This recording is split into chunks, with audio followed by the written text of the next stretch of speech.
Pagpapamilya, ang mailalarawan natin bilang pinakamahalagang yugto sa buhay ng isang tao.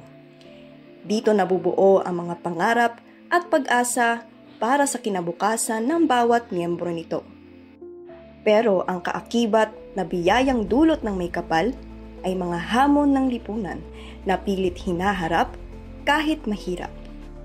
Sa mahigit 117 milyong tao sa Pilipinas, isa ang family planning sa ilalim ng Republic Act 10354 o ang Responsible Parenthood and Reproductive Health Act of 2012 sa itinuturing na magandang hakbang, ngunit malaking pagsubok upang mapaunlad ang bansa.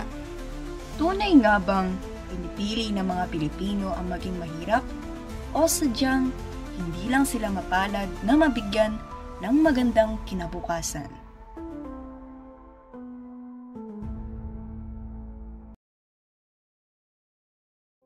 Dito sa lungsod ng Las Piñas, sa T.S. Cruz Subdivision, Barangay Almanza 2, nakilala at binisita namin ang dalawang pamilyang nakatira sa nasabing lugar.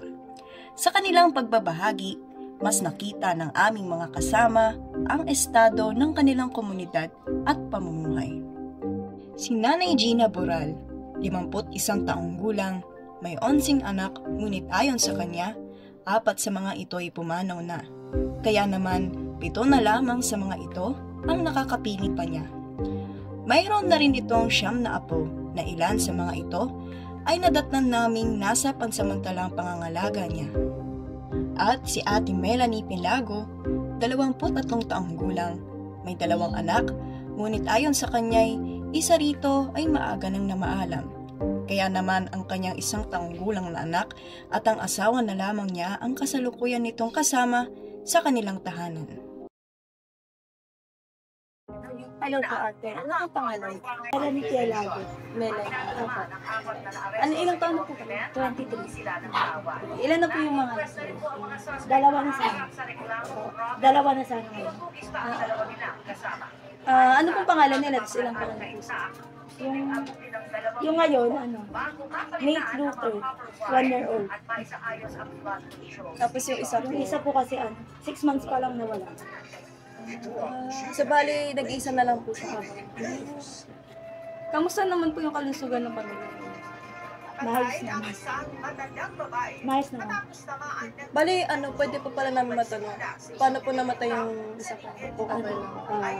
Nagkaroon siya ng complication sa dugo, infection.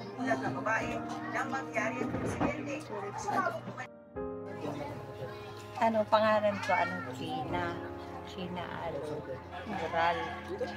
Tapos, birthday ko, February 24, 1971. Tapos, yung panganay kong anak, Mark. Bale, ilan po yung mga anak niyo po lahat? Bali, 11. Kaso namatay na yung 4. Parehong magulang, ngunit sa gitna ng kanilang pagsasaraysay, napagtanto naming magkaiba ang kanilang mga naging karanasan tungkol sa pagpapamilya. Paano po yung naging pagpaplano ninyo makakapapos? Yung una kasi namin anak, hindi siya plano. Kaya, biglaan din. Siyempre, nasyak din kami. Pero po yung sa pangalawa niyo, paplanado na po talaga. Planado. Sobrang laki din naman ng years bago. Familiar po ba kayo sa contraceptives po? Ano po yung gumagamit po ba kayo? Gumagamit ako, injectable. Injectable. Yung asawa niyo po? Yung asawa. Kayo lang po talaga. Ano po yung naging pagpaplano niyo noong tungkol sa pagpapamilya? Nagpa-family planning. Bali, plano niyo po talaga na 11 po talaga ang anak niyo or meron talaga kayo?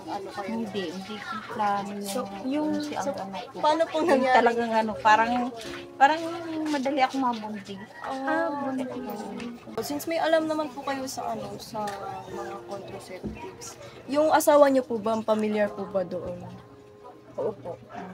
Bale, gumagamit naman po siya or hindi po? Hindi. Hindi. Hindi ako lang. Kayo lang po talaga. Yung family planning po natin rin nung time na yun is yung pag-pills po. Opo. Yun po yung... Oo. Yun po talaga yung pinaka-main, kaso lang. Yan, may Nung komplikasyon. ano na sa akin, nung parang damami na yung anak ko, nagkaroon ako ng itong bunso ko. Doon na ako nagkaroon ng nilaygit na ako. Niraspa ako, nilaygit ako. Tapos, simula nung, hindi na ako, parang nawala na yung nutrition din sa akin. Sa gitna ng aming pagpapanayam, aming napaghambing sa aming isipan na magkatugma ang kanilang ideya at mga pag-aaral na ginawa ng mga mananaliksik tungkol sa family planning. Base sa huling tala ng National Demographic and Health Survey o NDHS noong 2022, may nasa mahigit 9 milyong kababaihan ang may kaalaman at gumagamit ng family planning methods. Nasa 42% na married women mula edad 15 hanggang 49 ang may MCPR o Modern Contraceptive Prevalence Rate. Mas mataas ito kumpara sa 40% noong 2017 at 25% noong 1993. Base naman sa ranking ng kanilang pinakatinatangkilik na contraceptive methods, nangunguna ang pills at injectables na pangunahing available sa mga barangay health centers o public hospitals. Ibig sabihin, may progresibong epekto ang family planning para sa mga pamilyang naghahangad ng maayos, malusog, at planadong pagpapamilya tulad ng kay Ate Melanie. Ngunit para kay Nanay Gina, bagamat may ideya, napaglipasan at limitado lang ang naging tulong at mga nakita nitong pamamaraan para mapigilan ang pagdami ng kanyang mga anak. Sa pagkakataon ding yon, aming napagtamtong hindi lahat ng pamilyang katulad niyang nangangailangan din ng sapat na kaalaman ukol dito ay hindi agad na agapan ng kaukulang aksyon. Sa maiksing panahon na aming pakikipag-usap sa kanila, nalaman namin ang mga kwento ng kanilang pangarap bilang isang ilaw ng tahanan ng kanilang pamilya. Ano po yung pinagkukunan ninyo ng pagkakita? Sapat po. Sapat naman. Alam mo, papa niya po is may trabaho. Ano po, technician sa isang Permanente naman po yun. permanente po. So, nang nagugoma. Pag ako, nagugoma ako. Ng ano? Nang mga goma yung binubunot nito kanina. Hindi po ba yung nakakasama sa kalusugan mo? Nakakasama din. Kaso, minsan lang. Minsan lang. Bali, bukod po sa pagpipintor po ng asawa niya, yan po yung pinagkukunan niya din po ng... Yun Bali, lang. sapat naman po yung... Sapat din. Sapat din naman sa akin. Babae naman. Kasi, minsan yung mga anak namin tumutulong din ng kahit may mga asawa sila.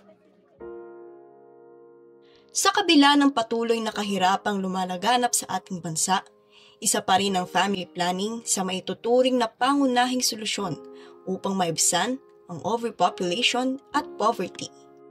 Datapwat sinasabi sa pag-aaral na steady decline ang TFR o total fertility rate ng bansa na nasa 1.9 children per woman.